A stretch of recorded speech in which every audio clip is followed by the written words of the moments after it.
Do I have tart in my teeth? Tart? No. Yeah, there's white. I don't know. Maybe. Yeah, it's a tissue. Yeah. This is a new episode of a podcast that I haven't released, so we don't know.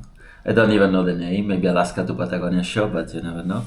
And I'm always hosted by so many people: warm showers, couchsurfing, people I'm in contact. And here in Istanbul, it was my privilege to be able to host someone as well, because my friend gave me this apartment for a little while. And here we are, our guest, Ryan Wilson, no? Yep. Famous on everywhere. He's an author. He's not just a bike traveler. He's also an author on the Radavist.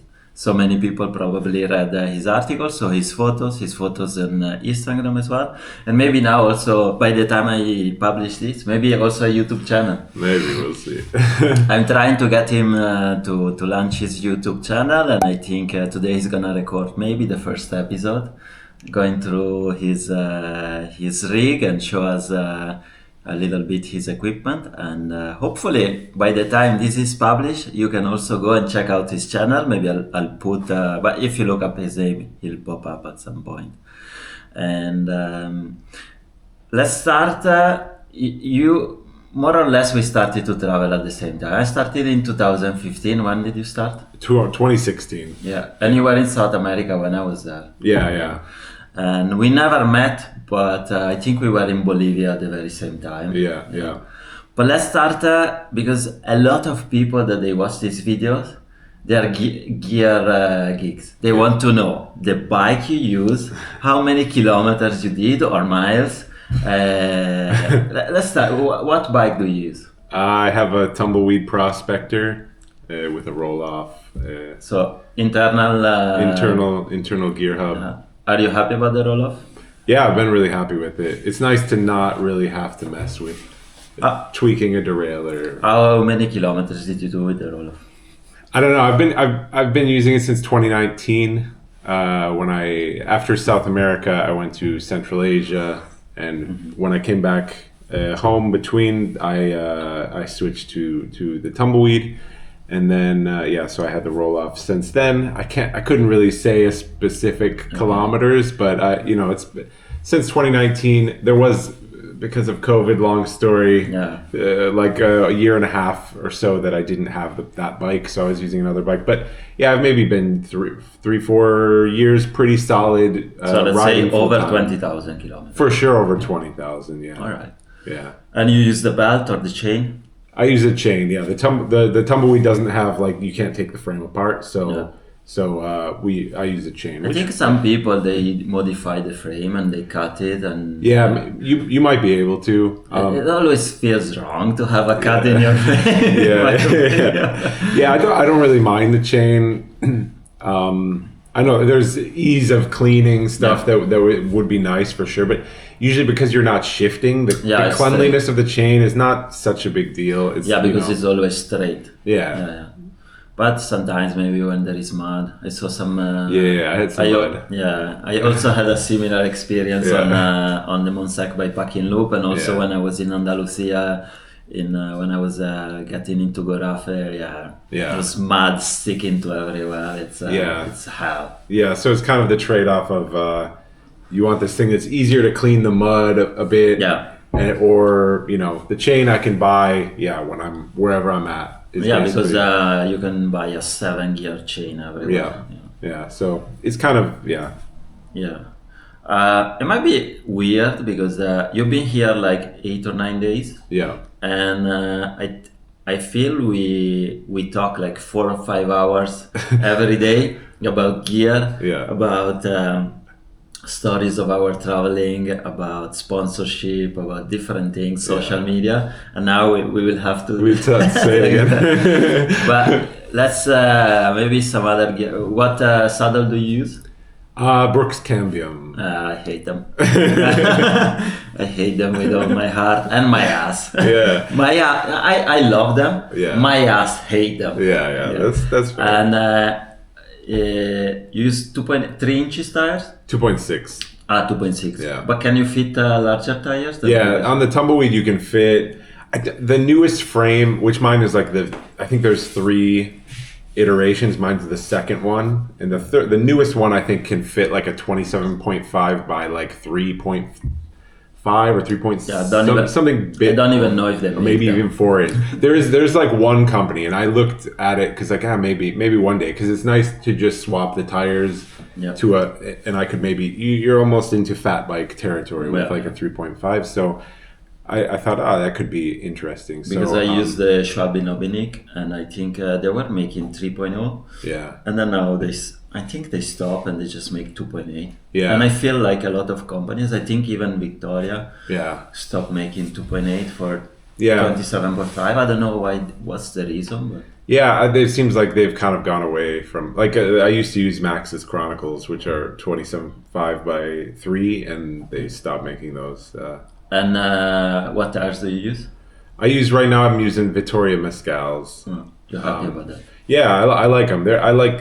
I really like the speed on the road, combined with, they have a suppleness to them without I haven't easily destroyed them. So I'm happy with that. And you're tubeless, huh? Yeah, tubeless. Yeah. Okay.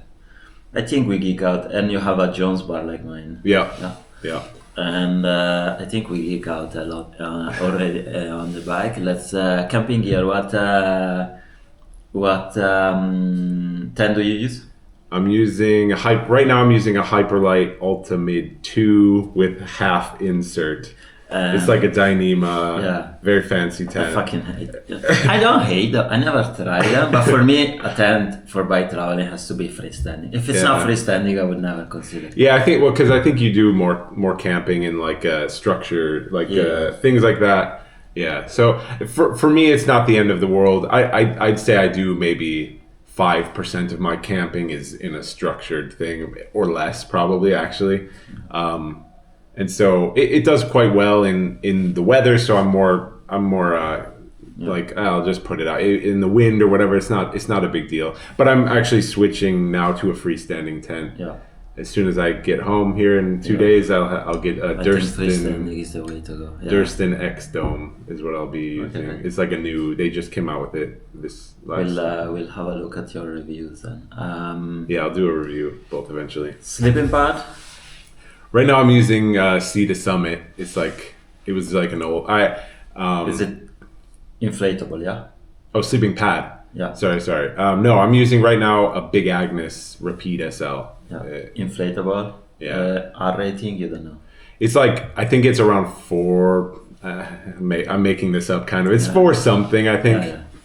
It feels to me. It feels. Is it mummy shape? No, or it's rectangular? rectangle. Okay. It's a big. It's a big one. It's because it's long. It's the long wide. The comfy ones. Yeah. So I'm like, just go comfort. After like 9 years, I've slowly, because I used to have like a 2-inch thick that was like too short for me, and 2 I'm inches like, is 5 centimeters. Yeah, it's okay. Yeah, I don't. But this one's like 4-inch thick. It's like double. This year I used I use the Thermarest Neo Air Extra. I think it's 6 point something. Yeah, those are really. And I had the regular one, mummy shape. Yeah. But this year I switched to the regular wide. Oh man, it's so much comfort. So much better, and the way, it's a little bit bulkier, and I don't know, maybe 50 grams more. But like, man, the comfort is. The other one, basically my arms were falling off. This one I'm stay comfortable. I can twist. This is the one thing in my bag that I think has gone like it's getting bigger and bigger. Do you use a pillow? I do. I have it's like a Sea to Summit. Yeah, the ultralight. Premium Arrows. I'm not using the ultralight. I've switched to the premium. Yeah, which is really not much bigger, but to me it's much more comfortable. Yeah, I have it. Yeah, I have 2. So I have the ultralight that I use between my legs, because otherwise I have some problems with my knees, and if I don't use a pillow, then it gets in flame. Okay. But I use I think it's ultralight premium. Yeah. On That's my head. Probably what I. But it tends to like I already replaced. This is the second one. And they're getting expensive. Are they? I was able to manage to get a replacement under warranty, but they were like, Yeah, we shouldn't replace it, but we'll send you. Okay. Yeah. Because I didn't have a receipt or anything. I told them I bought it somewhere in Sweden, but I don't remember where. Yeah. Okay. And sleeping bag or quilt. I'm using a sleeping bag now, but I'm switching to a quilt quilt. when I get home. And do you also. use a liner? Yeah. Yeah, I use a liner always. What liner do you use? It's a one I bought in Chile. It's like I think it's Cedar Summit. Okay. It's too small, like because it doesn't really go. It's not long enough for me, really. You should got a tailor and extend it. Yeah, but it's good. I mean, I've used it since that first. But trip it's in the South silk one America. or one of these? No, ones? it's like reactor, but like not one of the high heat Yeah, I ones. use the Thermo Reactor Extreme is one of the. Probably the same one. And but I changed it recently. It was the last piece of gear that I had since 2015. But when I did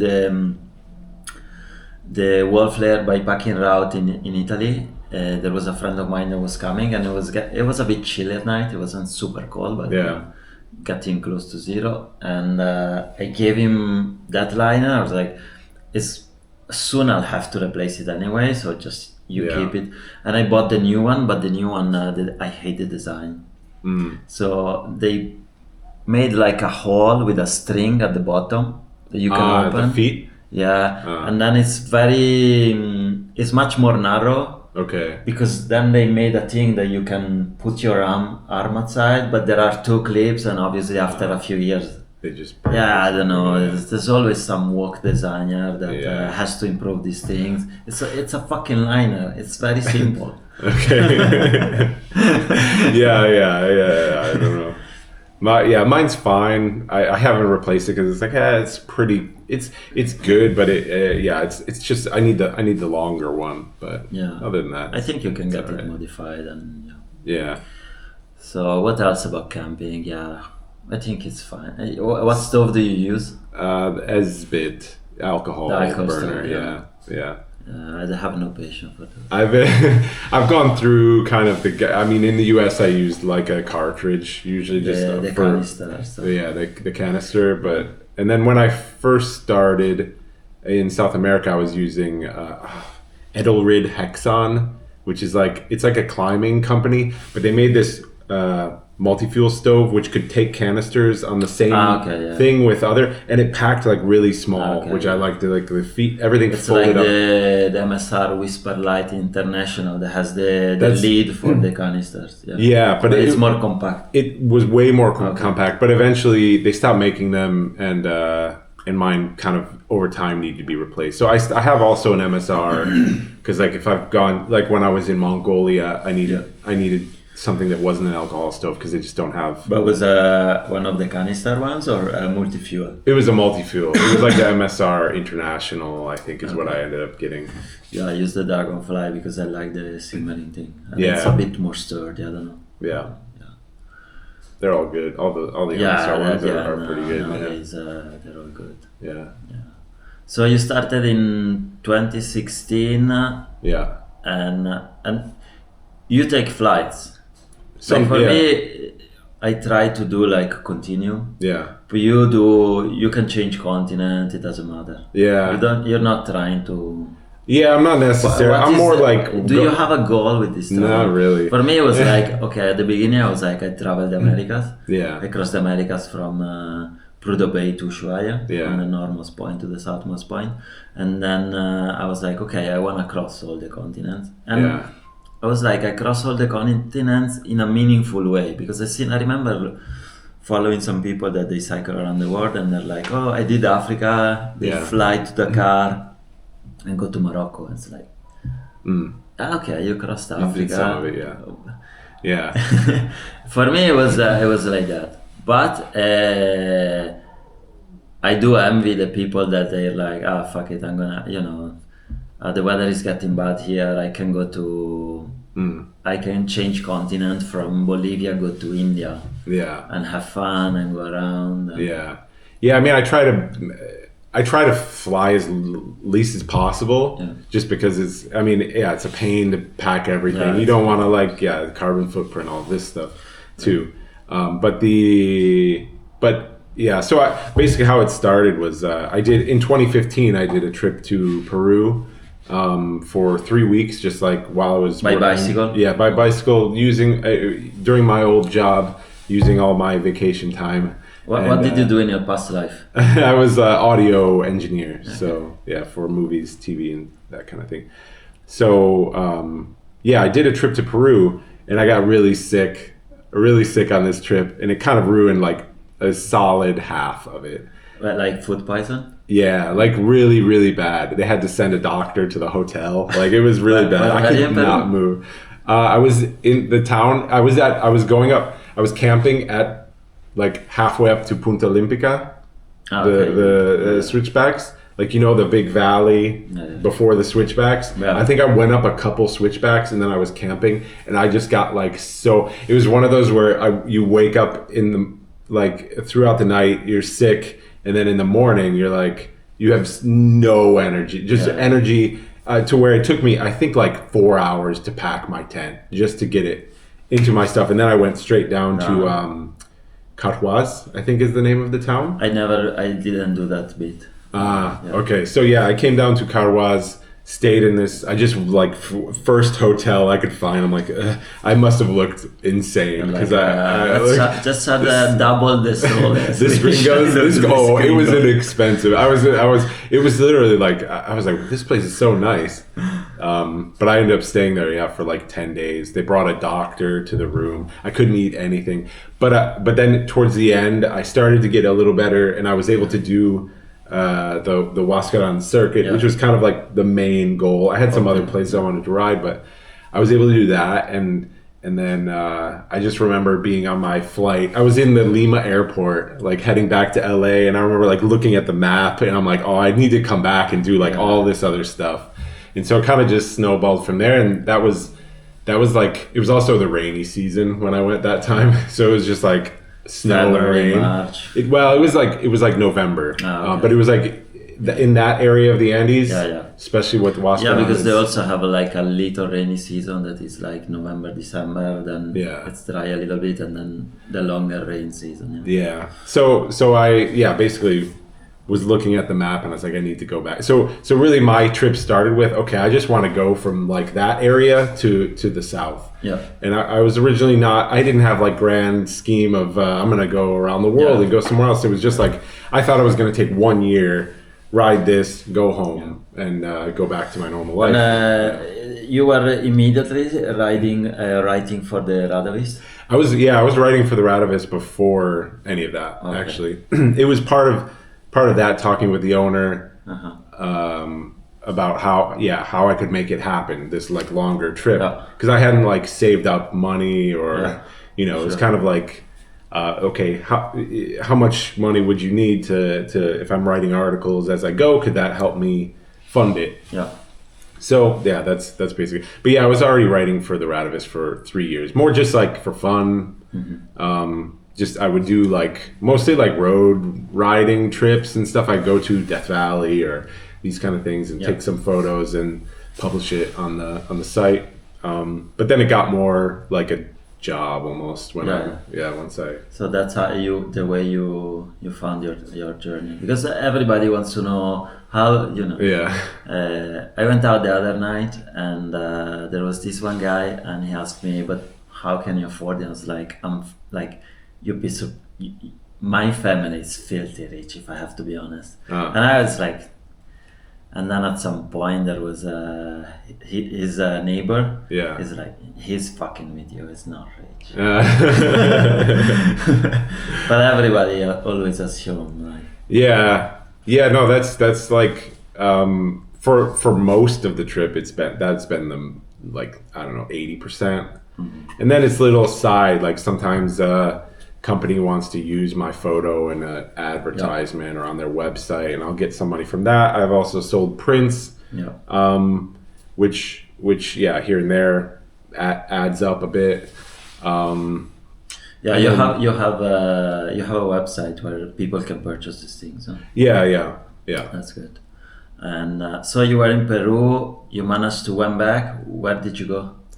When I got back to Peru, yeah. And that was 2000. 2015 is when I went to Peru the first time. It was like, November 2015. And then by April, I had quit my job. By April 2016. It's a sign. Yeah. So I had, after that, I actually went to Norway with a work trip. And I was kind of just like, oh, I'm getting used to this. Because I hadn't traveled anywhere before. And it was a work trip, but you brought a bike. But I brought my bike. Yeah, I brought like a fat bike because it was January at that point. And yeah, so it was pretty much like I was in Peru in November, January, and part of February I was in Norway, and then by April I had quit my job. I was like, okay, I'm done with this. Yeah. So I was heading to South America, but then by the time I got maybe halfway, I was in Chile already. Like, okay, I'm going to Kyrgyzstan next. Like these, and for me, yeah, I'm not really. And why did you decide Kyrgyzstan? You saw some pictures on Instagram. It's just like a place that looks so interesting, and so yeah. There's a guy that hosted me in Helsinki. He's obsessed about Kyrgyzstan. Yeah. So he's been there like 3-4 times bikepacking, and he has all these Russian military maps. Yeah. And then I think he mapped out so many there's so routes much. and stuff. Yeah. It was crazy about and then he was showing me some YouTube channels of like Russians doing bikepacking or even just with a normal bike touring bike, and they cross these passes where basically there is no trail, and they have to bring up their panniers, come back down, bring the bike up, and you see them like. We did a bit of that in Kyrgyzstan. We did a bit of that. Yeah, it's really amazing area. You were alone? No, you were with someone. No, I was with someone. We had met in South America, and then it was like, we both had kind of talked wanting to go to Central Asia, Kyrgyzstan, Tajikistan, and so I was like, we'll just go and meet up there, and then we spent the whole basically summer season riding Kyrgyzstan, Tajikistan, a little bit Uzbekistan. It's not as mountainous, not as but we rode into Uzbekistan, and then we went to Kazakhstan and back to Kyrgyzstan. So and then what?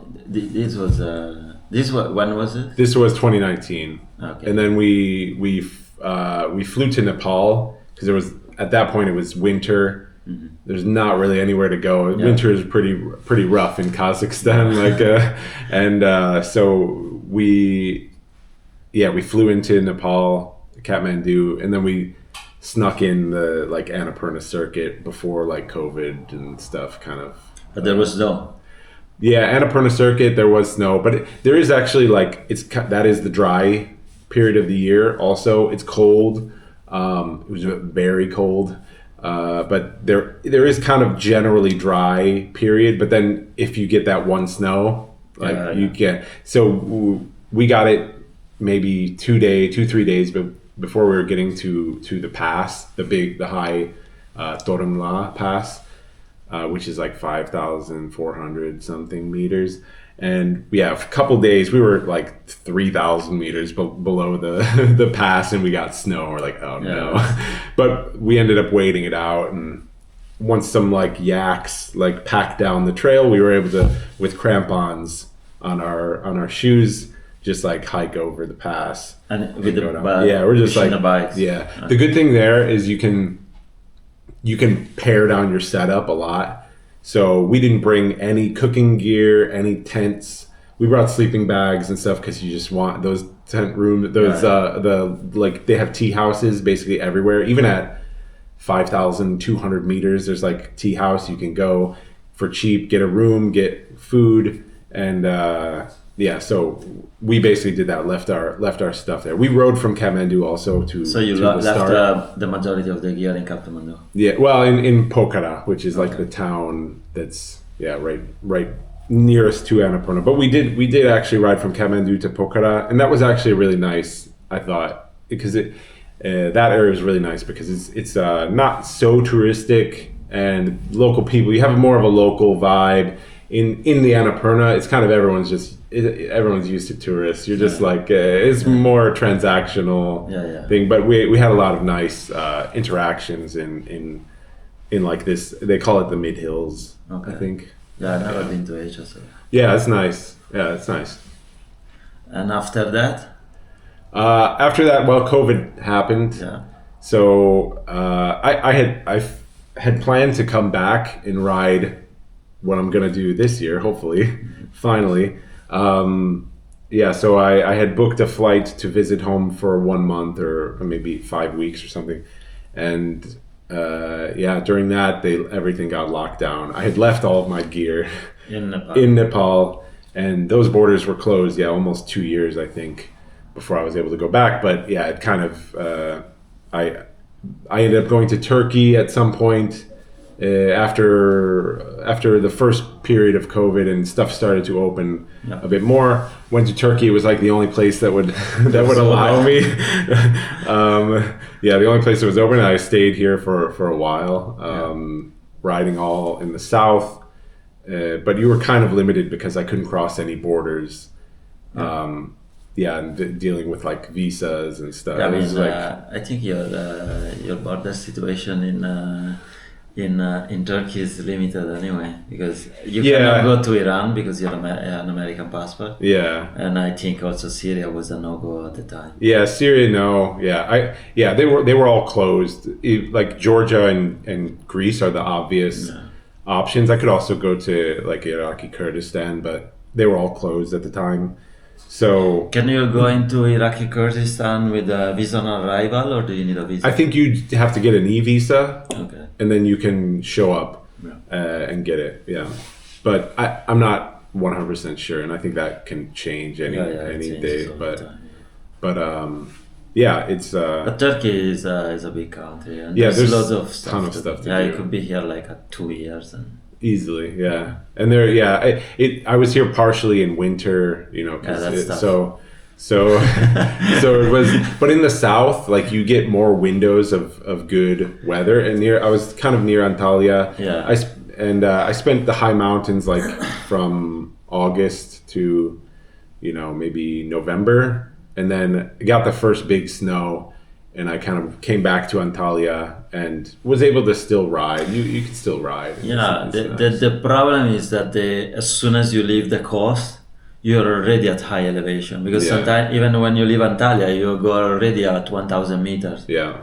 And I remember even when you go down to Alanya, you're like at maybe 1,500 and it's all the way down. And you arrive there and there is like a few kilometers from the coast to where the hill starts, the climb starts, and it's a tropical climate because they grow bananas for like 20-30 kilometers. Like yeah it's insane. Yeah, so I was able to string together enough interesting stuff around the Antalya area. The snow line at the time was generally not going much below like 1,200 to 1,500 meters. So I still was riding. I would just plan my route like basically on the snow line. And you probably stayed a lot in hotels. Yeah, a fair amount. I mean, I was camping a lot, but also like sometimes in hotels. And the hotels were, because there were not many tourists at the time, the hotels were pretty cheap, and it was a much cheaper time in Turkey because now the hotels are expensive. When I was here in 2019, the country was so cheap. Yeah. Now that I came back, I was like, because I was thinking, I'll be in Istanbul. Yes. Now it's like, can I afford to buy this? The economy really changed. The prices changed for sure. Yeah. I remember you could get kebab plate for like $3 in Antalya. That was good, and now that same will cost you 9, 10. Yeah, it definitely changed a lot in the last few years. Yeah. But yeah, I think a little bit everywhere. Yeah, but sure. Especially in Turkey, because they had a kind of hyperinflation, like 20-25% inflation. Yeah, it's a lot. Yeah, it's tough. Even worse for local people because it's. Yeah, I don't know how they get by because but there are certain items that they it doesn't make any sense, right? Like if some oranges cost 50 cents, this other thing cannot cost like €30, €30. It doesn't make sense, but I don't know. It's weird sometimes when you Yeah. go to the supermarket. Yeah. Yeah. So then you stayed in Turkey for a while for the pandemic. You were alone? Yeah. Okay. Yeah. And then where did you go? Then I couldn't. Basically, I was forced out of the country. I tried to get a 1 year permit Yeah. to stay, but they didn't accept it. Well, I know. So, but it bought me a few more months in Turkey beyond my 90-day visa, and so yeah, I went Yeah. back home for a few months. Yeah, because a lot of countries you can renew the 90 days visa. Usually you get 90 days visa everywhere, but you can renew them. But for some reason you can't in Turkey, and he just told me, and my 90 days. Yeah. So I need to come up with a solution.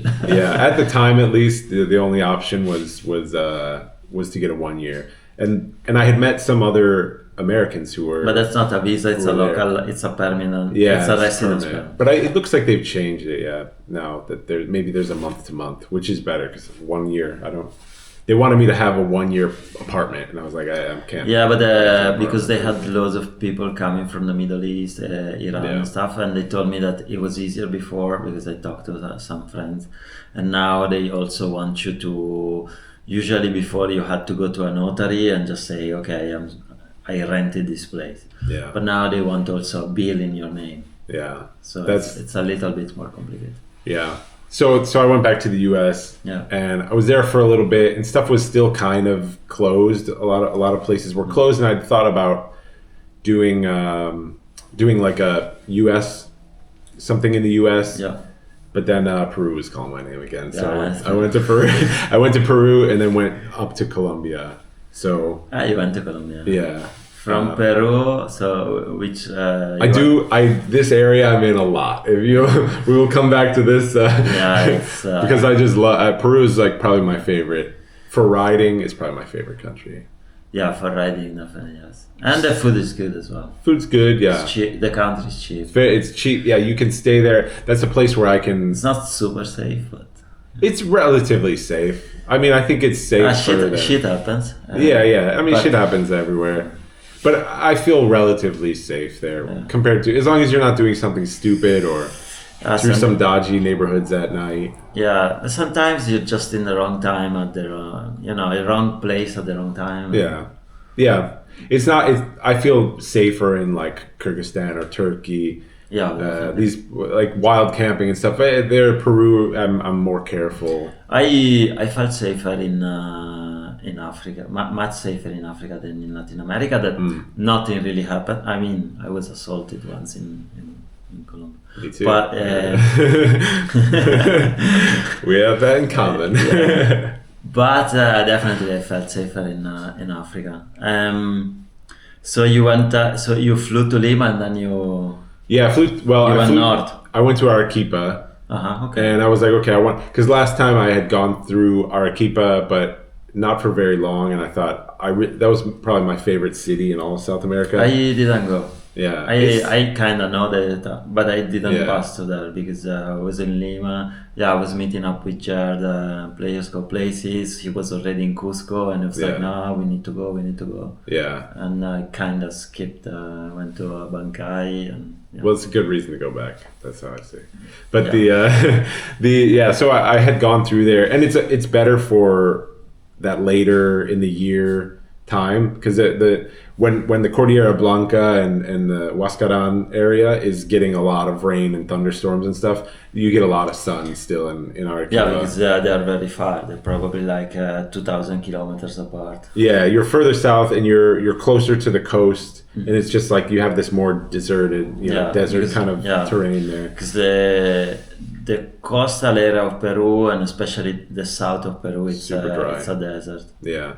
So I came, and I was going late in the year. It was like September.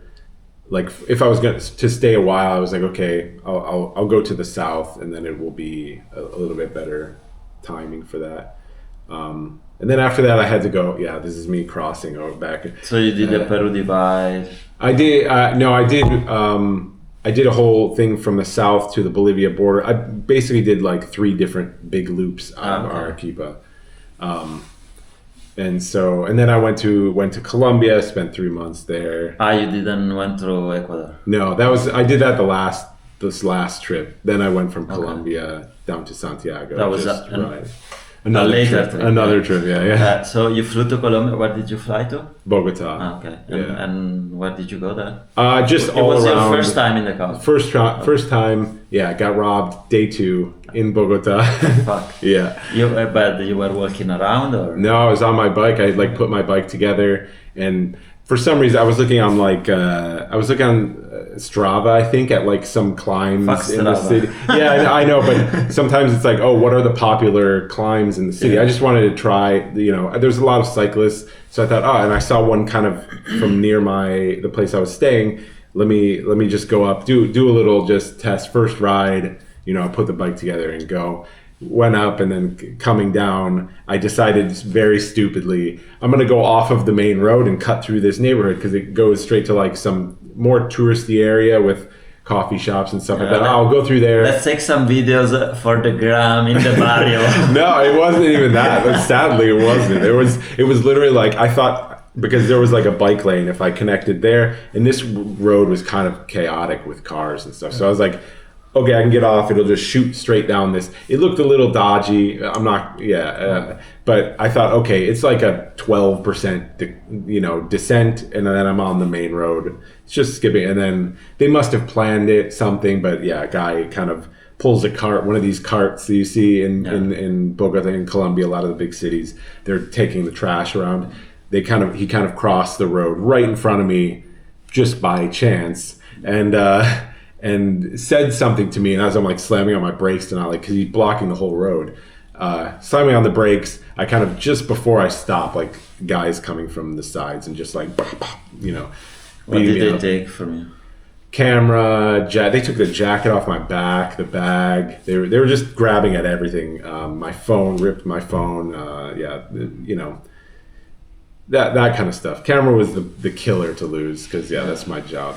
I think when you are in the big cities in South America, you have to be careful where you go, because they call it, even, I think they have an expression, they call it, especially when it's young kids, they call it the piranha. They assault someone and they rob. These were like shit older out. guys. Yeah. Or like, Yeah, they but were more like our it age. could be even like kids of like 7 or 8 years old. Yeah. But it's like 20 of them. Yeah. They surround you and then they take whatever they Yeah. can, and they call them the piranha. But yeah, like in definitely in big, like like Bogota, Medellin, those. Lima.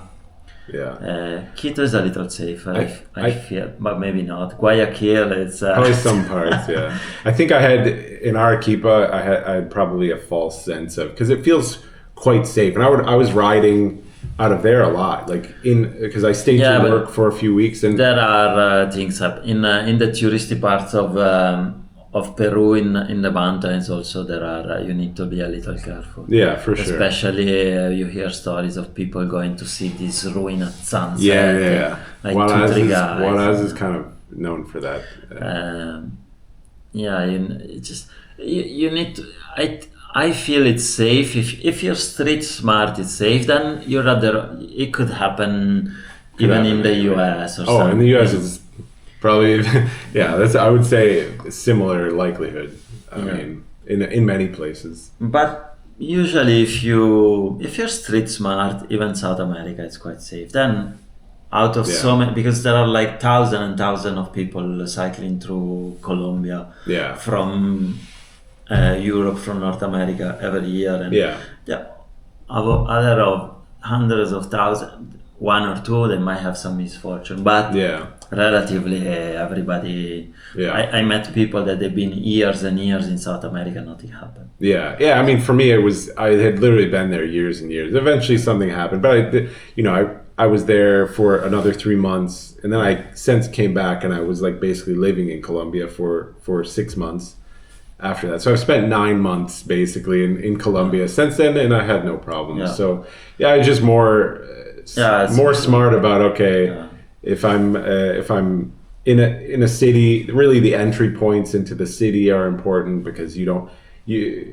you don't want to take like necessarily. Usually, I would say, okay, I'm going to try to take the least traffic way into a place as possible. But in some cases, you might want to just take the main road because you'll have the most people around. It's quicker, it's safer, I think, in a certain situation. And there are cities that you want to take the main road. Yeah, especially like Buenos Aires, Lima. If you end up in the wrong neighborhood in Lima and you enter from Callao or these places, I mean, the chances of getting robbed are very, very, very high. Yeah. Especially because they see you alone. Yeah. I also went in cycling in a group with like 15, 20 people in this neighborhood, but you look after each other and it's a big group, they're not gonna fuck with you, but like if you are alone, then it's a different story. Yeah. When it happened to me, I talked to these people, a lot of Colombians after, and especially people who know the city, and I told them that it was like, I was like, oh yeah, because I didn't know the name of the area when I went through it, but afterwards, and I was like looking at them up there, they were like, El Egipto, you went through El Egipto, and they were like, what? Why would you do that? But it's like, you have like this kind of nice touristy area, this main road, and it's literally like there's lots of inner cities in this place. It's just one little pocket of like a really bad kind of neighborhood, but I mean it happens. It's not something so common if you're smart with it, I think. But and from Bogota, then you had to put. I remember reading that you were robbed in Instagram and you were looking for a camera or something. Yeah. I ended up. My buddy Roy was flying down. Happened to be a couple weeks later, so arranged that, and I sold a bunch of prints. That's when I launched my print store, and a lot of people chipped in, buying prints. So I was basically able to cover the camera and stuff on that. So, which was nice because that's a big hit to the wallet. Your to have to buy nice. Maybe what camera do you have? I'm using a Sony A7 IV, and I use a Tamron 28-200 lens. That's a big lens. It's a big lens, but I want one lens. I'm sick of having like a bunch of lenses. When I was in Kyrgyzstan, Central Asia, I had a 24-70 2.8, like the G Master, and I had a 70-300. So I had these two monster lenses, and I was just like, but do you really need like all that zoom? Yeah. To me, that's I do more in the long zoom than I do in the wide by far. That's why I traded because 28 isn't super wide. For landscape, it's good, but certain places like you really want that zoom because especially more wide open. When I was in Chile and Argentina and the Atacama, stuff gets a little more wide open. You can really get like the perspective. Yeah, you get that the compression. Compressed, and that to me that makes a huge difference. But I'm thinking, for sure it's worth it. Like 1 kilo more of land. but this setup is not that big to me. I haven't needed. So the Tamron, it's not fixed. It's not constant aperture. Yeah, but is it? What's the focal length again? It's 28-200. 28-200. So I don't get the 300 that I had before, but 200 to 300 isn't as huge. Yeah, my camera in comparison, it's a little toy. But the other thing I like about the lens is at 28 millimeters you still have f2.8, so that's the main thing because you still have that one you can have in low light that's pretty good, or if I'm taking astro photography or something occasionally, it's I still have that 2.8 and it looks good. It's not a bad. Sometimes you could also bring like a wide lens or not that heavy, no? No, they're definitely smaller than a long lens, but I had for a long time carried like a 21 millimeter. But it was like I have an APS-C, so it's a toy compared to the full frame. But I have two lenses. I have the zoom lens. And then I have a wide lens that is 1.8 don't know if it's 1.4 or 1.8. Yeah. That I also thought it's for astrophotography, but usually at night I just want to sleep. So I really, realistically, I never use it. I should just give it up. Yeah, I just found myself, I carried out just a set wide angle lens for that kind of thing, and I just found myself not using it enough to warrant. Yeah, also switching the thing, and then you're always afraid there is some dirt or something. Yeah, I always had like dust on my photo, like that I'm having to like delete manually. It's so annoying. Yeah, every now and then I clean the sensor. Yeah, I do too. I don't like. I have carried the sensor swabs and the I little, carry it as well. but I try to do that as little as possible. Yeah. I'll do the blower. I have the dust blower and stuff, but. Yeah, maybe once every 6 months I use swabs. I think I've maybe. I don't know if I've ever done it on this camera. I mean, if it's only a bit of dust, it shouldn't ruin the sensor anyway. Yeah, no. And if you're gentle and you use it only once. Yeah. Well, if you use it only once, then you throw it away, and on the other side you use another one.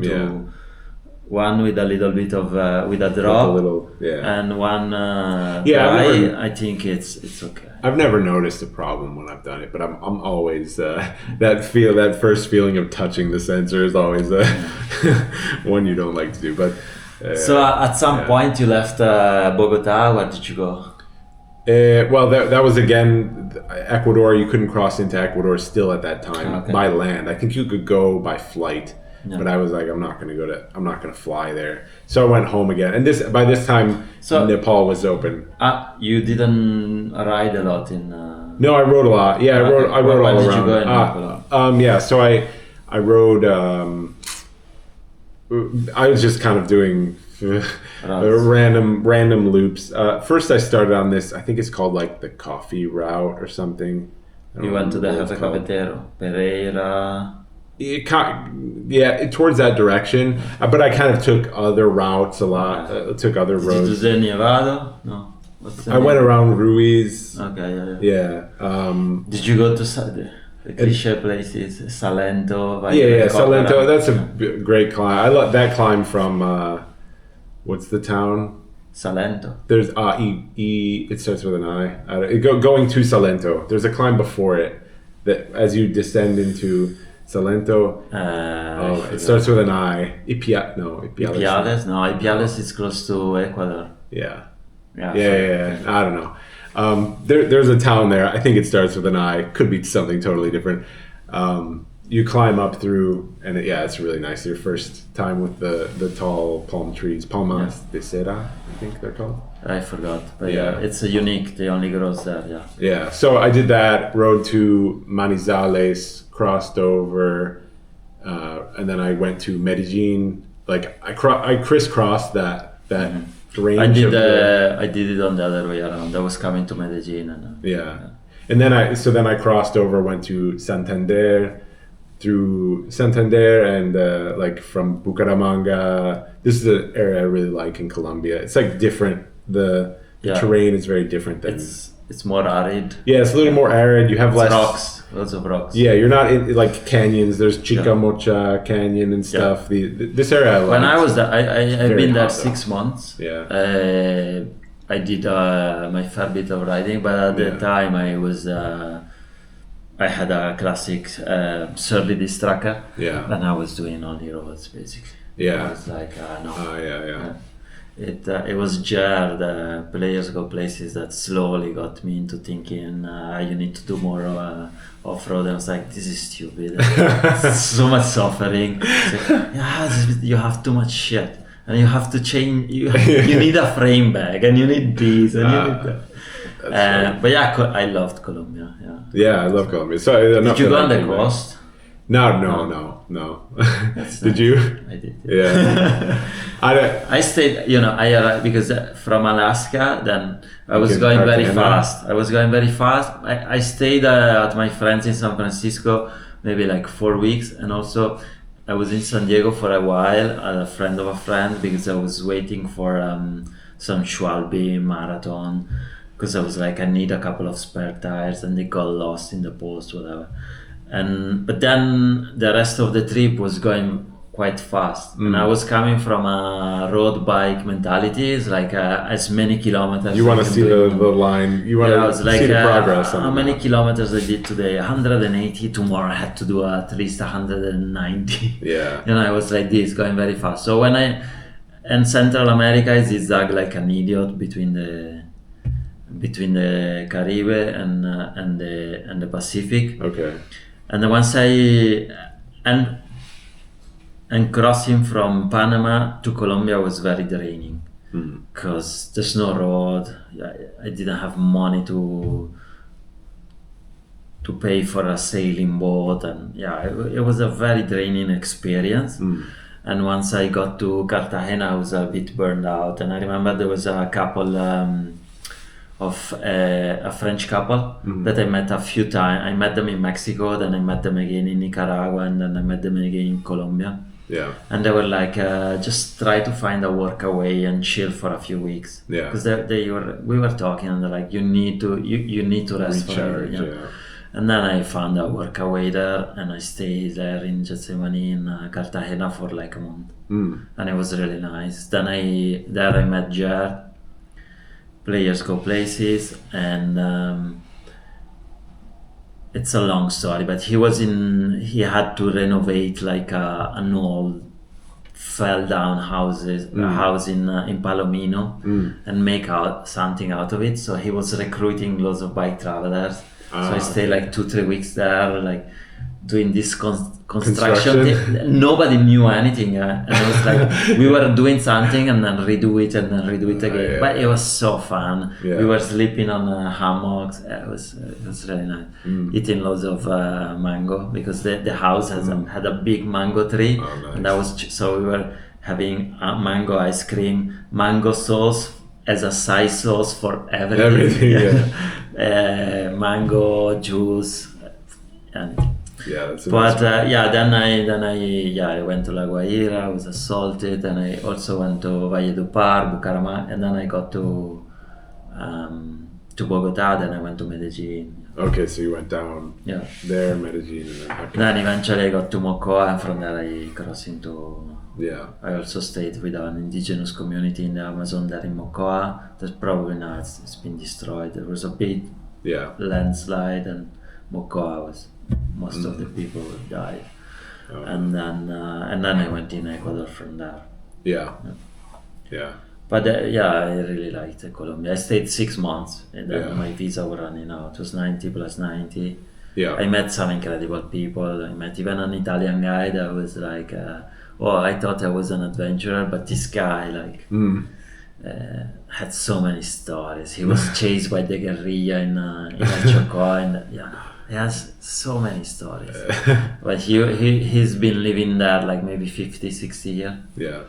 And I met incredible people in Colombia. Yeah, it's good. It's a great country to go to. Did you like the food? Yeah, it's is it bad? To me, it's my favorite of South America. I think. We talked about this. Yeah, to me, it's my favorite. I just like the plot that they put there. Everything has plátano. Everything has beans. Everything has. But do you prefer the green plátano or the mature one that is sweet? Either is good. Yeah. Yeah, I like either. Yeah. I prefer the green one. Yeah. Patacones. Patacones. Yeah, patacones are good too. But I like both. And so it's better than Peruvian food. Yeah. that's my take, but I'm also not a big ceviche. I'm not super into ceviche. So I have it sometimes when I'm there, but it's not my favorite type. So usually, I'm in Peru. It's like did you eat alpaca? Lomo saltado. Oh yeah, many times. I've been to Peru so much that of course. I've had pretty much the whole and cuy as well. Cuy, I had cuy. Only once. How do you call cuy in English? Guinea pig. Guinea pig. Yeah. I had one when I was a kid, like a pet.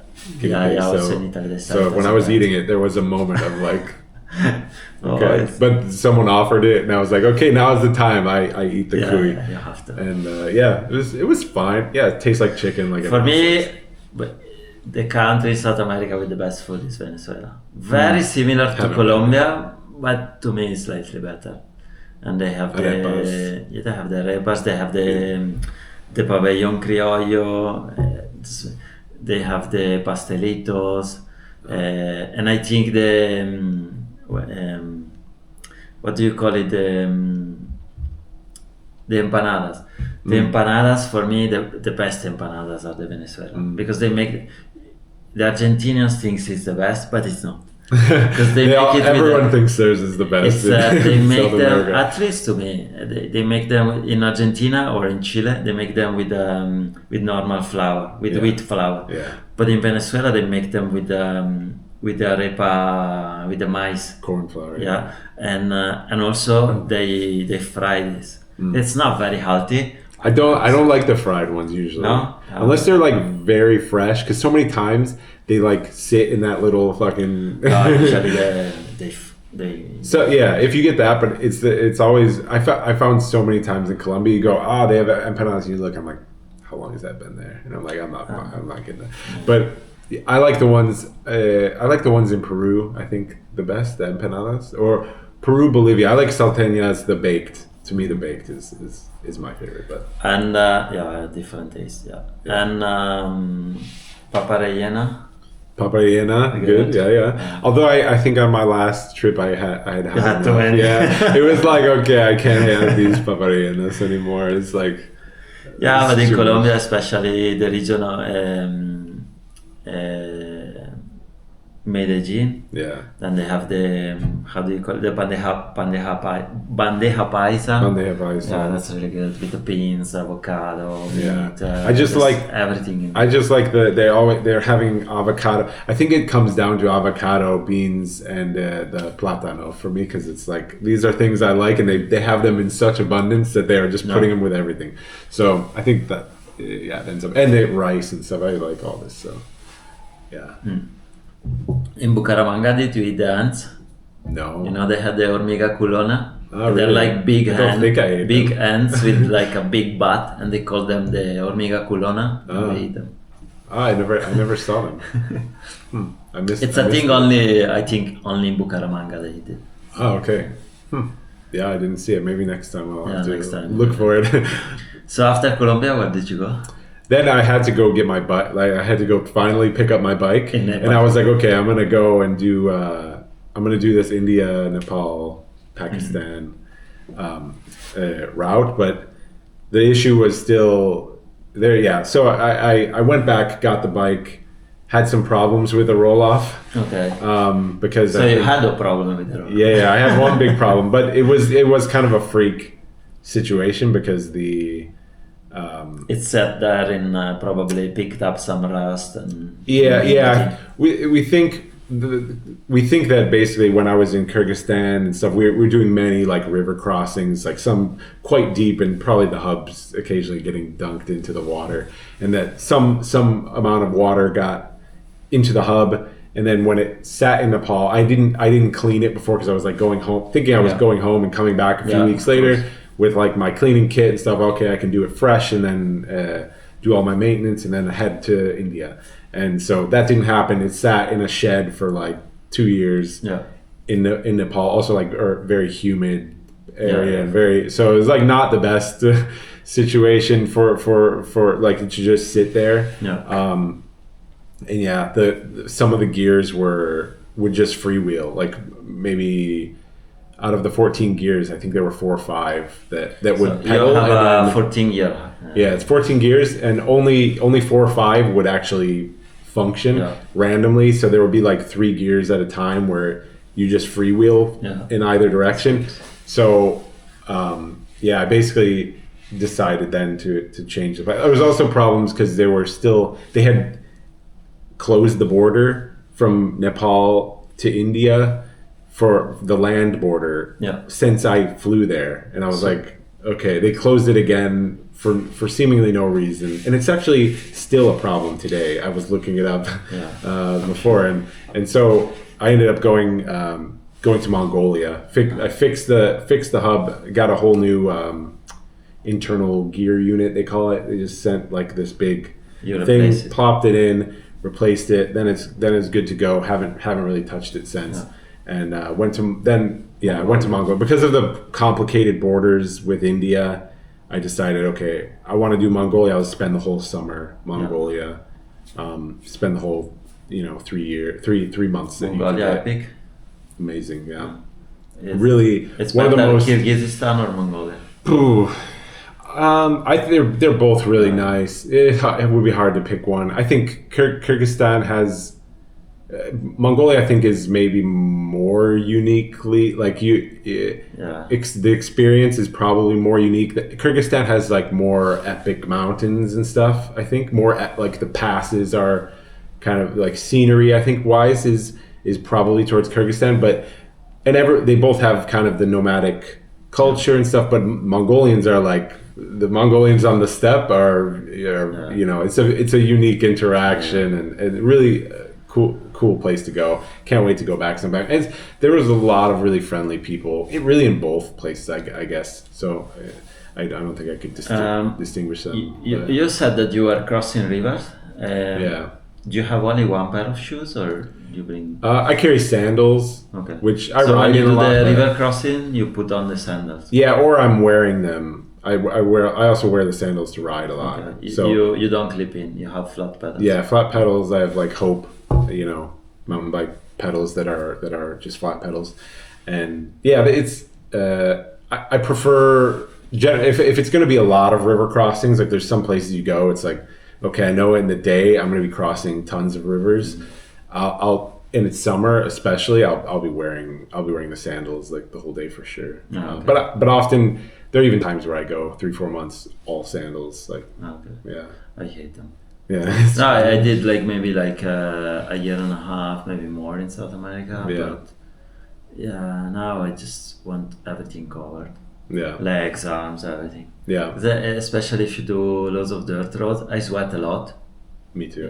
The feet, hands, feet, legs, I sweat a lot. So I start, especially if it's a bit dusty, I get this dust that attaches in my legs. It sticks there and on the head, between the hair, and then it gets itchy, and I'm like scratching, and I'm like, fuck this. So that's why I wear legs kind of warmer, but they're more like light for the sun. Yeah. And it's the same. I remember when I was in South America, I was always like I had to wash my feet at night because it was gross, Like you had it's kind of it's another trade-off if because then you have like dirty socks, like all that stuff gets dirty. It's harder to clean, like shoes and stuff are harder to clean. Sandals are, I like that I could dip them into the river and they're clean now. It's like good to go. I don't know, I use these Shimano boots and I never have to clean. If you have the long, I don't like riding. I've tried the like slightly high ankle, which were the last ones of these that I had, but because I like the support also when I'm doing hike a bike. I like the support. I can push a little bit more. But like you, I don't think it's for everybody, especially in the summer. Yeah. For me, I have a high tolerance to heat, so cold, no, I'm a wussy. But heat, no problem. For me, even 45 degrees, I can deal with it. 48, 49. For me, it gets to mid-30s. I'm like... For me, it's, I always say in the videos, it's not summer below 30 degrees. This summer, it was like, what happened? It was no summer for me. Like, it got warm a little bit. You weren't here in Turkey, bro. You should have come to Turkey. It was like many days end of June in Barcelona was freezing. I had a lot of like 39, 40 days. It got warm in the middle of July when I was in France. But then even in Italy it was very humid, but lots of summer storm. It was never warm really, to be honest. So I felt I was cheated one summer out of my... She lost the summer this year. I felt like I had summer for like 7 months because when I was in Greece, by May, I think I had days in early May that were like, it was like 39. I was just like, oh, get me out of here. I love it. Get me out. So as soon as that started happening, I was literally like, I'm beelining to the Turkish, the Anatolia Plateau. Get me to 1,000 meters and above. It gets warm even in Turkey. Oh yeah, dude. But it's it gets usually hot. dry. A little bit of humidity in some valleys, but it's usually pretty dry, so it's not that The uncomfortable. Black Sea though, a lot more humidity, Yeah, on the other and side, it was cold this time when I did it, so it's not a pleasant humidity. But humidity is never pleasant. yeah, and everything just so iced over in the morning. Just all my camping gear is just Yeah, like I hate that. thick sheet of ice. The bike is soaked of like ice, and then the sun hits That's it why and I melts like. it. I prefer the freestanding. For example, when I was coming now from in Greece, Yeah, then I would always try to approach a village or a city, and in the outskirts there is always like some empty buildings, Yeah. an old warehouse, or even like a showroom of interiors. At 7 o'clock they go home, yeah. and I Put the I put the tent, but I don't even need to put the fly sheet. yeah, Because once you have a roof yeah, and you're dry and Yeah. you're on concrete, that's why I really like the freestanding one. yeah. That's Because then this Fair place option. would be epic to camp. I'll take a few pictures. Like, no, fuck no. I'll go to the I need those pictures. to a I'm like, warehouse and like. This, yeah. I'm generally lured out by the photos. I'm like, okay, and just having a nice place. But yeah, especially in the winter, I would have definitely camped in. It's inside. like when people camp next to a large body of water to take the pictures. I'm Yeah. like, I could- I prefer to sleep comfortable and like fuck the pictures. Yeah. I can't say that I haven't like forced my tent in some slightly uncomfortable place because it was like, well, this is such an awesome spot to wake up. I'm gonna risk. This is something I can't do. That's like Yeah. I can't, I like to be more comfortable. practical. Yeah, for me, practicality. Then if I can take a nice picture, I will. Usually, it's like I'm comfortable, like in the sleeping bag and stuff. I'm comfortable. It's more in the morning. It's annoying because the tent is wet, Yeah, and then you're just like, okay, it's just another chore to do. yeah, but even at night, you feel the humidity. Yeah, but if you have if your sleeping bag's Yeah. fine and you're set up, it depends. Yeah, if it was like really, really, really cold, and I'm gonna have this humidity, then yeah, I might be doing that, or I might be like asking, the village muhtar in Turkey, and they can find me some room to set my sleeping pad or something and just sleep inside. But So yeah, can you explain what's Mukhtar? yeah, muhtar, which I didn't know until this trip. It's basically like in Turkey they have, I think it's like a government. They're kind of a government employee to some degree. I don't know if maybe it's the community. I don't know. It's a community thing, but they get some sort of money, I think, from the government Maybe yes. as the muhtar to be like the head of the village. To like, if someone comes, you should have a place. Someone, my friends near Elbistan taught me this. They're like, oh, if you ever have a problem, come to the village and ask for the muhtar, and it's like kind of their duty to help. But oftentimes you come into the town and someone will like try to introduce you without even saying anything. So many cases they would say, oh yeah, you can come camp in this place. They'll just tell you a safe place. There are also like a lot of villages in Turkey. They have some rooms, like a very small apartment, or like a room with a little bathroom or something where travelers can stay. This is kind of. I think it's also like part of the Muslim hospitality. Yeah. I think. Yeah. And I feel also like in Muslim countries you can always go to a mosque and ask if you can camp somewhere around there, and usually the imam, they give you a space around the mosque. Yeah. And sometimes they bring food as well. Yeah, I mean, I think that always comes in Turkey. They're coming with food. But not just in Turkey. I'm thinking also Sudan or Algeria or Morocco. Yeah. These places. Yeah. Definitely. And also it's good. The mosque has always water.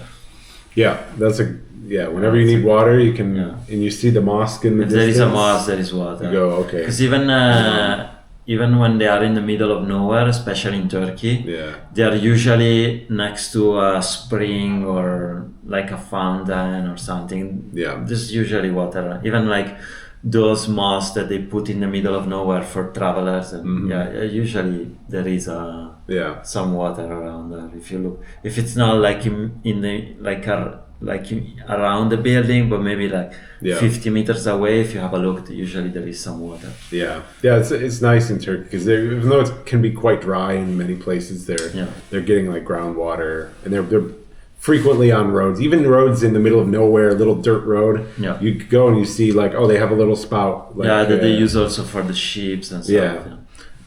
Cattle. Do you filter it? I never filtered it I never treated in Turkey.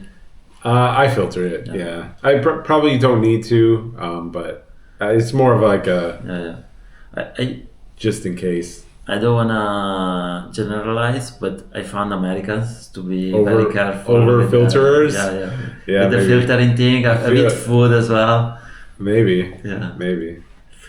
I remember there was a couple that actually I have an interview on my YouTube channel. They were called Portland to Penguins, I think, on Instagram. Yeah, I recognize the name. Yeah, It's Aiden and Tara. Yeah.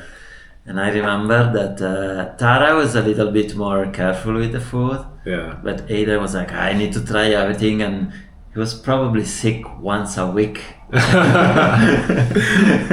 Perfect. But usually I try stuff, and rarely, maybe a touch of diarrhea here or there, but very rarely. I had like in one day in Algeria that I wasn't feeling well. But in South America, I remember one night I had a little accident in Panama. But other than sometimes a little bit of diarrhea, but not to feel really sick.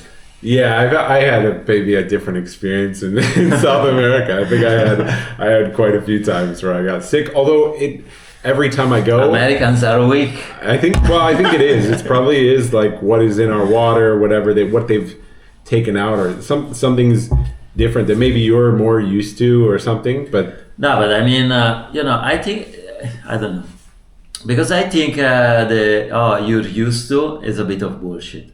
Because if you drink water that has giardia on it, that's not getting used. It's a fucking parasite. Either you get it or not. But can there be some degree that your body is able to fight off that someone who hasn't had as much reaction to that wouldn't be able to? Yeah, maybe, but it's you just don't have a certain degree. But I remember when I was in a place when I was crossing a cordillera to go from Bogota to Medellin. I remember I crossed this valley, and it was getting dark, and there was this woman that had like a juice. She was making fresh juice on the side of the road, and I asked her if I could come there. And then she gave me some water, and I was passing the Steripen, and she asked me, "What's that?" And I was like, "No, it's a UV light. It kills bacteria and viruses in the water." And then we had a discussion about it, and she told me that in that village they were drinking like the water of the river, and she told me that it's basically diarrhea is so endemic that if they have diarrhea for 5-6 days, they don't even go to the doctor. They start to go to the doctors if they're still sick after 1 week, then they go to the doctor. And she told me like, we should look into this, and maybe the community could buy something like a big UV lighter to treat that. So even local people that they've been exposed since they were kids, but they still getting sick. So I think there must be some truth about that, but I don't think I know everything that's going on inside the water. And how do you treat the water?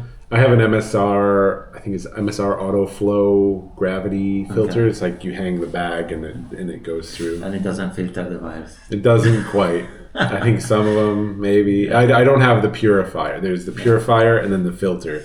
The purifier didn't even exist when I started, and I think it's only the last few years that it came out. I think a lot of people don't know this, but the 99.99% of the filters they don't filter viruses and very small bacteria. So that's why you should use the filter and something like the Steripen. Or maybe like some chlorine tablets or something. But the only one that I'm aware of is the MSR purifier. There's a few. There's a few now, but it's like it's a military grade thing, but it's That's mine, maybe like 250 grams, and it comes in a case like this, basically. Yeah, they have one that like you can pump. They have the hanging one. It's just a little bit bigger. It's not that much bigger, to be honest. It's a lot more expensive though. It's like it's very it's like expensive. 5 times the price, I think. I think it's 250 euro or 300. And it's $300 in the US That's for probably the 300 purifier. euro. Whereas like to replace the cartridge on mine, you can usually on sale find them $50. And the problem is that if the cartridge gets wet, then it has to. Once you use it, then it has to stay kind of wet. I don't think you have to let it dry, and definitely it cannot freeze. Otherwise, it's compromised. Yeah, so you have to be careful. I'm very often. I mean, if it's near freezing, I've got in my sleeping bag. I'm sleeping with my filter just to be safe. Yeah, I just used this. I only had a filter in.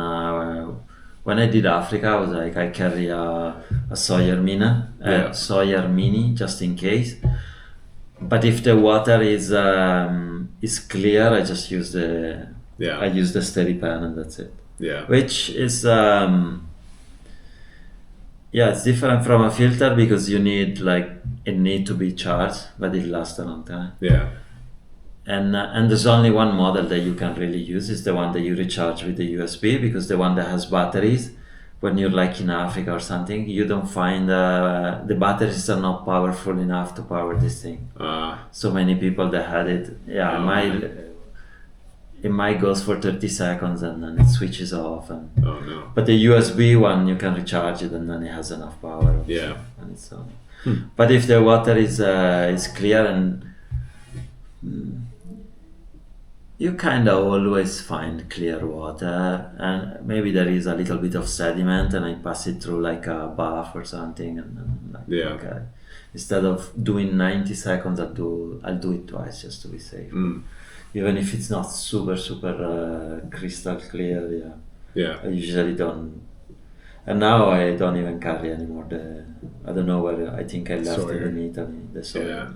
Yeah. And now that I go to Middle East and Asia, I will probably, because now I think almost also my steady pan is end of life. And how long do those last? Yeah, I think it's 80,000 liters. Oh. It's a long time. Yeah, 80,000 liters. That's. But I think now my steady pan fell, and I think the light sometimes it goes. So I will need to replace it. I need to remind myself to replace it. Yeah. But I do like it, and I saw that it wasn't working very well before I was going to Algeria. I took some tablets in an outdoor shop in Barcelona, but then I never used it. Yeah. Sometimes I'm also like this. It's like, if it's good enough for local people, it's good enough for me. Yeah. But you should. Yeah. I mean, I met some people on the road who didn't carry a filter. I remember in Kyrgyzstan, I met a big group of I don't remember where they're from. They're from Europe somewhere, and they were just like, I think they were French, and they were riding through young guys, like maybe 20 years old or something, and they were like just taking from any river, just water straight. I was like, dude. Yeah, I mean, in places like Kyrgyzstan, you're like, there's cattle. There's yaks everywhere. There's sheep, and you could get some organic contamination, but you'll have diarrhea for like 30 minutes. It's cow shit. Yeah. Come on. Yeah. It's but I don't think do they have works. mines? They do like informal mining. Well, they definitely have mining. Yeah, that's in this. That's but also if you have a filter, it doesn't do. Like if the water is contaminated by chemicals or metals, even the filter you carry doesn't do anything. Yeah, you still have to be careful. Especially the more and more I've traveled, especially in like Peru, you have these mines everywhere in the mountains and places you want to ride. Like so I'm like looking at the maps to make sure, okay, there's no mining activity. We're asking locals like more often. If I'm not sure if water is going to be good, like ask a local, like, is this coming from, not all, they don't always know either, but. And they never tell you, I don't know. They're like Yeah, no, either they yes, said concretely an answer, Yeah. yes or no. It's like when you ask direction, maybe they don't know, but they will give you direction. Yeah. How do I get to, you say, how many kilometers to this 30 place? minutes. And they'll be like, 30 minutes. they'll be like, my favorite is when they're like, by car 30 minutes, by bike maybe 35. Yeah. And you're like, no, I don't think that's how this works. I'm going up a mountain. Like, so you're saying 4 When hours. you ask, is that more climb or? Yeah. And they're like, pura bajada nomás. Plano. And then you're like climbing for a day and a half, and it's like pura bajada nomás. Yeah. Motherfucker. Yeah, it's hard. It's harder, I guess, when you're in the car to sense the climbs. Yeah, but some people they really have no idea. It's Yeah. always like, how far is the next village? It's 30 minutes. Everything is 30 minutes. Or if you ask a direction in a city, it's at the corner. Yeah. It's always at the It's just like esquina. right here. Yeah. Yeah, it's a classic. They're like, you'll find it at the corner. Which corner? But yeah, interesting. So you were in from Nepal. You went to Mongolia. Mongolia. And then I came back to Turkey. I've been to Turkey. Turkey, Greece. No, Turkey. Then I did Colombia to Santiago. Yeah. I had to go home for a bit again. These are all kind of generally like every 1 year or 2 years, 1 or 2 years, I will go home and stay for a little bit, and then. Do you have any plans to do Africa? Definitely some places in Africa I really want to go to. I keep thinking, okay, I should do it all in one shot, like one big trip. Now it's getting difficult, but yeah, but the east route, you can't really to do it. I mean, because I really like to do, especially South Africa and Namibia, Morocco. These areas are, the scenery that I like mostly. So but you should do Spain and Morocco. Yeah. Spain, I would do a Spain. Spain. But with your visas, man. I pretty much have to start in Spain with a 3 month. If you really, because I really like to go to a place in. But can you not spend apply for a time there. visa instead of getting an e-visa? Instead of getting a visa on arrival for Europe, can you not apply for a visa and get like 6 months? But I think it's 3 months or a year. But the year you have to have like these like financial. You have to show some income that's quite high, like you're doing a normal job and not living in your tent. Just tell them you're rich and get a few friends to put like $50,000. Put a bunch of money in my bank account. I think once they see that you have like 15,000, should be enough. Yeah. Oh, that could happen, but I think they want like, I think it's more like 100,000 is like it was like what they're looking for. Yeah. But I don't know. Yeah, it's I can do probably what I would do is go to Spain, spend 3 months, cross to Morocco when that time hits. So it'd be probably like fall. Yeah, but you can't stay in Morocco more than 90. You could stay 6 months in Morocco. Yeah, you can renew your visa. Well, but I do don't leave 3 it to the months. last minute. Yeah, But it's possible to renew the visa. Yeah, I do. Yeah, Spain, Morocco. I'm sure I could do a full trip. Like a full, season or whatever. In there. You could also go till Dakar, so you have another. You do a little bit in Mauritania, then you go in Dakar. Dakar also is a nice place. Yeah, for me the like Senegal. the like cross continent thing is almost difficult because I want to spend so much time in one place. Yeah, I mean. Like when I went to Peru, when I did my first South America trip.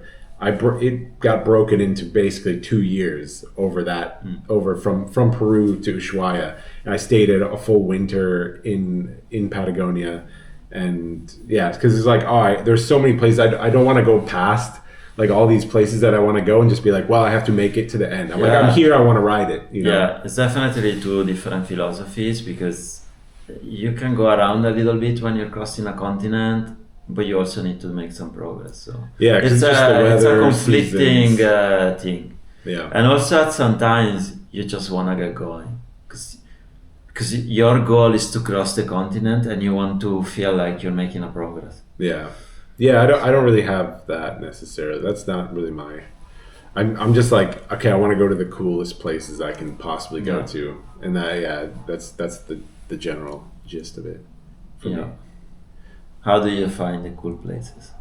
It's just like I like digging into the map. I'm in the maps a lot. Yeah. Like I can lose hours just like at night going through random topographical maps or just scrolling around like Google Earth and finding some place. That's how I first came to Turkey. Was there was a mountain range called it's like there's a mountain called Giloda, which is one of the highest in Turkey. I think Ari or Ararat is like the highest, and then This one is the one close to Cappadocia, no?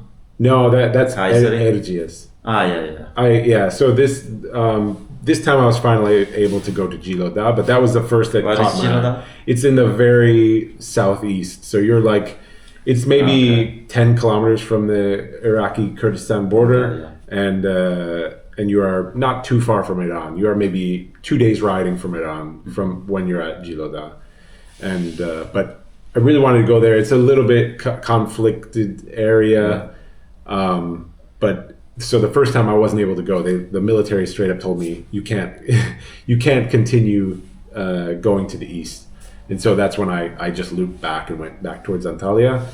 But this time it's the situation's got a little bit improved, so I was able to finally go now, and I was very happy. And you went around the mountain? What did you? Yeah, I mean, it's the whole area is quite nice. It's a very mountainous area. It kind of has like a Tajikistan, like there's these big canyons and stuff like that. But you can kind of go up. You're going through, and you can go up to Giloda. It's like you have to kind of go out and back to get the best view of the mountain. But you can go up there, camp. There's like a To the top? no, Ah. not to the top, but to like To the the best views of it. You can see it from the other side or whatever from a higher vantage point in some places, but here you can. I was like, okay, I'll go all the way up and camp by the foot, and it is really nice area. And mostly though the scenery is very nice, but the people in that area are like so friendly because they don't see a ton of tourists. Yeah. Because in the recent past they just like wouldn't let tourists come there. But this time I was able to. I got either lucky or whatever. By It is the Kurdish. yeah, it's Kurdish area, but because especially as you're very close to the border, I mean, there's military checkpoints everywhere, and I had to do some. I got turned around, and one place they forced me to like come all the way back, or if I wanted to go to here, I was like maybe 10 kilometers of a climb. They're like, no, you have to go around up here. They wouldn't let you because there's also like military outposts like all over this area, and you'd hear helicopters. At one point I was going over this road, and all of it, you're in areas, especially on dirt roads and stuff, it's all areas that tourists are just not really going. And I remember I had crossed over this pass, and I stopped, and I walked over to this area to take a photo, and out of nowhere, just this helicopter comes. It's one of those when they're behind the hill, and then they go over, and it was like right here, like right on top of me. And I thought for a second, because I'm not near my bike, I was like, oh, hopefully, because they're like, oh, they're always doing operations and stuff in these areas. I was like, hopefully they don't think I'm someone bad. But they're basically, you have this aspect to it. You hear the drone going on pretty often in the day, but the place is beautiful, and the people are so friendly. Like really, I'm the nicest people I've met. Generally Muslim countries, they're all they're just so very welcoming. It's even in a city, like sometimes a village people are maybe more give more attention. They're at, but even in the bigger towns and cities, I would have so often people wanting to like, oh, come to my house, come at the restaurant, and someone's just paid, or they. It seemed like every time I had food in my pannier that literally for like a month, because I could never have time to cook it because people were always giving me food or they invite you for chai, then bring loads of food. Yeah, and to me that's like the most interesting part of the trip. I used to be more like, I want to go to the best mountains and see that. But then you realize like Yeah, this is like more memorable even. Also the people that you meet. Yeah. That's why I like also to stay a lot in. Obviously, I don't have money to pay for hotels, but also to stay with the locals, couch surfing, warm showers. For me, it's also nice because even here, I was like at the beginning, I was like, oh, now I have a place for myself. I do whatever I want. I wake up when I want. I go. And then after a few days, I'm like, but it would have been nice if I was at a warm shower host because they have friends and we go out and they invite you to this event and the other event. So you need to make more of an effort to socialize.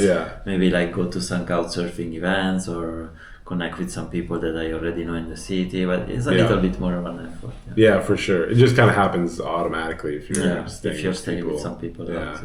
Do you plan a lot in advance, or you're like just fuck it, next month I'll book a ticket to? Sometimes it's like that, but I do try to go with an idea of like, okay, I want to go here, and then maybe into the winter I could go to here. So I try to have an idea like a year out, because you don't really want to end up in Mongolia and it's December, because then you can't go anywhere unless you're. Do you have all the freedom to decide, or? Let's say the Radavis might say, well, it would be cool if you do a trip in this place, or they've never. It's just I go wherever I want. I still have a mind of like, okay, what's good content, what's an interesting, what are people going to enjoy. There's some of that, like I could ride around Peru for my entire life, I feel like, and enjoy it, but at some point I should change to switch it up. For me, it's Spain. I also like in South America, but in South America, I didn't have the right setup for certain routes. So I think I was suffering more. Well, for example, I stayed in Spain for so much that most of people are like, you're cycling around the world, but it's like 2 years in Spain. Yeah, that's me in Peru. Yeah. Are you still cycling around the world? Yeah. So I don't know.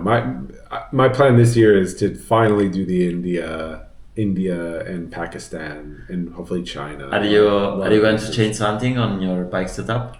Yeah, I'm using right now. I'm using a tail fin, but I'm switching to. There's like a prototype rack that I'm going to use for tumbleweed. Yeah, okay. And then I'm doing another. I have a Bags by Bird gold back handlebar bag, and I'm going to do one on the rear, and then I'm going to test out some Mountain Laurel Designs. Do you know what's the weight of your bike? And you never know. It's hard to say, only based on like weighing at the airport and like, okay, what does that weigh? But I don't know what's in my backpack. It's like, okay, in my bike box, and then maybe if I add up my bike box and my like a duffel bag or something, usually I have, it's like, okay, that's maybe close to 50 kilos. If you remove some of the stuff, because it's like, oh, the box weighs some, and okay, maybe that's like 40 something kilos, and then my camera, the stuff I have in my bag, that's fucking is heavy. Like heavy. My laptop, all that stuff is like in my bag. So a lot of the heaviest stuff.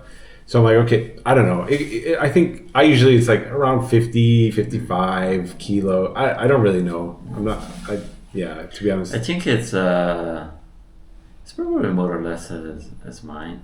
It's just that I have all the weight in the front, but I think at the end of the day, it's probably similar. Yeah, because everyone. I think I definitely have lighter photography gear, but I might. There's always something. Yeah. I think I have more clothes than you. Maybe. You don't have any mid layer or something? I do. Yeah. Okay. Yeah, but some of it's from the last year, like got holes and stuff all over it. So I have a few jackets and I might actually don't have a fleece now. I got rid of that before. It was like so hot in Greece. I was like, why am I carrying this dumb thing? Like a fleece jumper? Yeah, I don't have a fleece. I used to like kind of soft shell jackets. Yeah. One that I use riding. Yeah. That is from Gore. And it's like I think actually maybe it's a running jacket. It's not a cycling. I'm not Yeah. sure. You know, they have the running R line. It's Yeah. running, and the C line is like. Uh, And this is like a winter kind of jacket. And then I have one that I don't remember. I bought it. It's like maybe 5-6 years old from Patagonia. yeah. And it's very light and it's kind of wind resistant Yeah. on some parts, but the Yeah. back parts not, and it had a hook. Uh, So I used to like if I'm in a house in the winter and I put it on. But I have those two. Yeah. So usually I now, because I've gone on and off having like some sort of like zipped fleece, which is handy to have, but sometimes now I bring like I'll just bring an extra like long sleeve merino and then Okay. just layer it if I have to. If it's like if I want to, I'll just layer it. But usually I feel like that I use that more often, like because right now I think I have 3 long sleeve merinos and then I have this long sleeve sun hoodie. So you have 4. So I have 4 long sleeves, and then I have 1 like shirt, like a day off T-shirt kind of thing. Yeah, I think I definitely bring a little bit more stuff. Yeah, I have 2 t-shirts. Yeah. Sometimes in the summer it could be also 3. It depends. It's usually 2, but at some point, sometimes if I know that I'm gonna stay a long time in a place, I Yeah. might have 3. And sometimes some people give you a t-shirt or yeah. I just usually wear the long sleeves all year. To be honest, and before I only carried the merino. I only added the T-shirt just like in the last year as a thing that I brought. But before I only had smart wool long sleeve. I just have like a bunch of those. Yeah, for example, then I cycle with the Shimano boots, but I Yeah. have like some minimal shoes for days off. Yeah. I like to have another extra one. I just have the for sandals. the first part of Europe, the first maybe 6-7 months, I only had 1 shoe. Yeah. And I was like, oh, maybe I need another one. Yeah. Maybe I go on a date or something. Yeah. But I think When the Shimano boots were starting to have cracks and stuff, I cannot go to a date with this. But it's also like they are heavy if you walk around a lot. Yeah. Yeah. Yeah, I think generally, like people on this type of riding, we all carry kind of somewhat similar. If you're doing a long trip, you kind of there's a certain amount of things Yeah. you need. It's like you might have some differences here and there, but I think generally. Do you carry fairly spares like the chain you don't carry because your chain doesn't break? I just have like a few links Yeah, in case because I your do something chain is stupid straight. or yeah. What spares do you bring off the bike?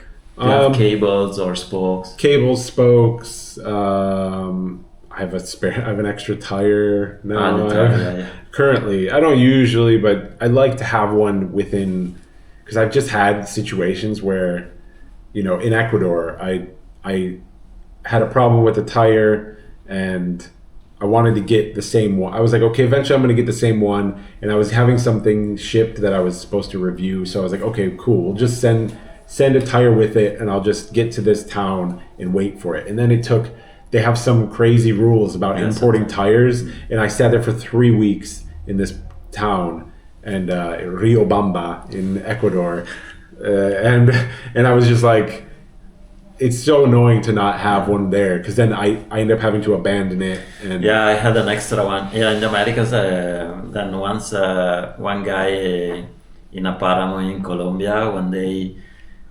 the guerrillero, he was trying to stop me, but it was raining a lot. He had a Oh, you poncho, lost it, yeah. the rifle, and trying to escape from that, I lost.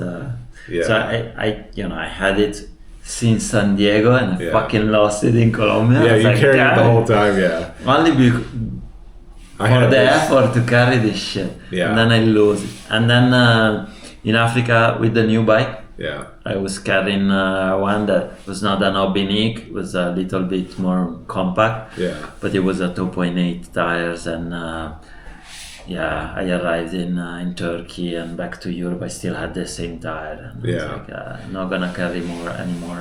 But it There are times. makes sense, There yeah. are times that it saved me in Argentina, but there are just times when, because sometimes you're in a place they don't have. Maybe you can find a tire that will fit, but it's like, okay, it's not tubeless.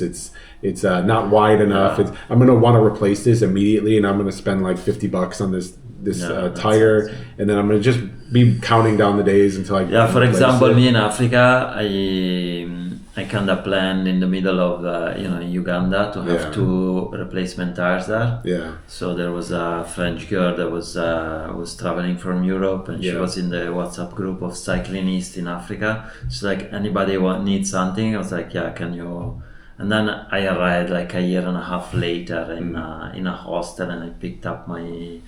Luckily, they were still there. yeah. I picked up my tires. Yeah, if you can. If you can have a Yeah. place, that's ideal. Yeah, Or in South America, a lot of places you can send encomienda, yeah, which is nice. I was doing this a lot. I had a tire in South America the whole time, but after from Peru, and I would just send it. You could just send encomienda any city. You Yeah, could say, it's- hey, they put it on the In a bus, bus, and then yeah. they hold it for a month. And so you say, okay, in about a month I'll be here, so I'll get there, and then I take the package and be like, okay, now send it to. or you can give it to someone, and when you're arriving closer to the place, you say, "Can you do an encomienda?"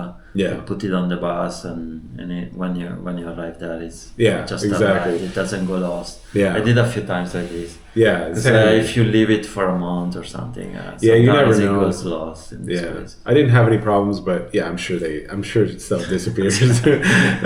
It's always like, okay, maybe I never see this again. I don't put anything like real, Well, tires A can be pricey. tire is pricey, but it's like, okay, I'm not. Yeah. If I can't live without it, then yeah, but Yeah, for example, I also carry like something like this. These are Yeah. from Decathlon to €3. Yeah. They're very light, yeah, my sandals are heavy, but I can ride in them, so Yeah, that's these are I just use them. yeah. It's more like I'm in someone's house. I walk in these shoes. Yeah. Yeah, and or I need to take a shower and the place is all wet. Or if you're you're in a for me, yeah, some like hotel in Yeah. Peru or something, the shower Yeah. sometimes is a little bit. I'm bringing the sandals into the shower, but yeah, it's like, yeah, my feet. I'm not getting some gnarly foot fungus off of this floor. I'm sure I did get some. Ryan, do you have a name for the bike? No name. It's just So the bike is what brand? it's a Tumbleweed Prospector. Do you wanna go through a little bit the specs? You Yeah, have a so- Jones bar. Jones bar, Yeah. Brooks cambium. That's very dirty. The bike's got a roll off internal gear hub. 14 speeds, huh? 14 speeds. What else? The wheels are prototype Knight Composites carbon. And the tires I'm using Vittoria Mescals. Mescal 2.6, Yeah, 2.6. 27.5. Yeah. And for the then- bags. Yeah. We have the same frame bag. Yeah, Porcelain free bag, design. Yeah, Rockgeist. Porcelain Rocket, Rockgeist. 52 hertz, I believe it's called.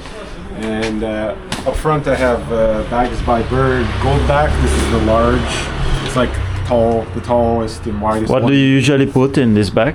This is usually this bag. Okay. Usually this is packed. It slots kind of right in there, and it's got inside of it has my laptop, which kind of sits right on the front, so it has a nice spot where nothing's going to hit it. Yeah. It also has my sleeping bag, my sleeping pad, some little odds and ends, hard drives, a couple of things like that. Do you always carry the fanny pack? How do you call it? Yeah, this is for my camera. So I have The camera is always in there, yeah? yeah, camera's always in here. This is like a small video camera, and then I Yeah. have like Yeah, you don't need to take it out. my normal Yeah. camera in here. And you don't feel the weight, yeah? No, yeah. After you get to used. the first days, you'll be like, this is a pain, and then eventually, I don't know, something you adjust. And there are times where I literally check to make, because I don't feel like the camera's in it. I'm To like, make sure it's there. I'm like, is the camera? Did I leave it? So eventually the weight just kind of disappears.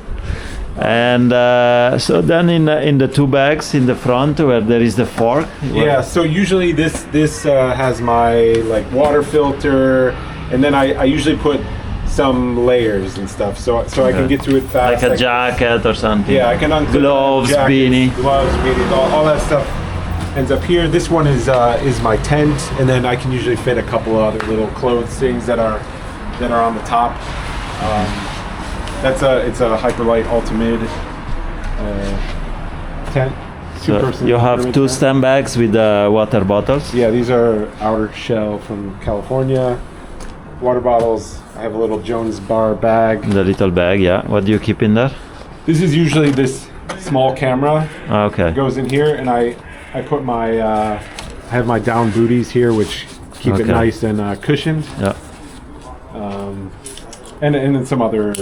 Then you have two extra bottles, so you can carry 2, 3, 4, 5 liters. This is like 2.5. Yeah, it's around 5 here, and then I have 2 empty frame bladders in the frame. Bladders, yeah. And those let me. One is 2 and one's a 3 liter. And so what else do you keep in the frame usually in the frame bag? In the frame bag, it has my tent poles. It has all my repair kit, all of my any medical kind of supply things. Sometimes I have like my fuel, my alcohol for the alcohol stove is here, and then sometimes it's like heavier food things. If I get like a can of something, I oftentimes put it in here. Yeah. I try not to put like all my food. Pretty much what usually goes in here. On the right pannier. Yeah, in this pannier, because I'm often laying the bike down and I put soft things here. What do you put in the other one? The other one is my normal clothes. Yeah. Okay. Clothes and some other layers and stuff. And in this one, what do you put? This has like my pot and like my stove, cutting board, like cooking stuff. Cooking and food. Not so much food in here, but this is mostly going to be food usually. And then sometimes if there's bulky or things, it'll go in there. I'm trying to think what else is in there. There's some random. It's like random. And on this bag, some on extra the batteries. And top stuff. tube, what do you keep? This is like I have my multi-tool. I have like a ratchet set. Yeah. Silka ratchet set. And just odds and ends, tools, sunscreen. Sunscreen, yeah. Tire levers, some tool things that. Do you have a pump? Yeah, the pump goes in the frame bag. Yeah. Very good. Thank you so much for giving us a rundown of your rig. It has been a long chat. I think we need to wrap it up because nobody in their right mind will sit through listening to two people talking about bike traveling and gear for like 2 hours. So thank you so much for the chat. We chatted now an hour or something here, but we chatted so many hours the last 10 days you were here, and it was a pleasure to have you here. It was a pleasure to meet you, and maybe I'll see you on the road somewhere else. Someday for sure. Yeah. Hopefully by the time this goes live, you have your YouTube channel, so people go and look at Ryan's YouTube channel. It's gonna be definitely better photography and more entertainment than my channel. So you should maybe unsubscribe to my channel and subscribe to his if you don't have enough bandwidth for two channels. But yeah, thank you for the chat, and I'll see you on the road, man. Yeah, sounds good. Safe rides. You too. Ciao.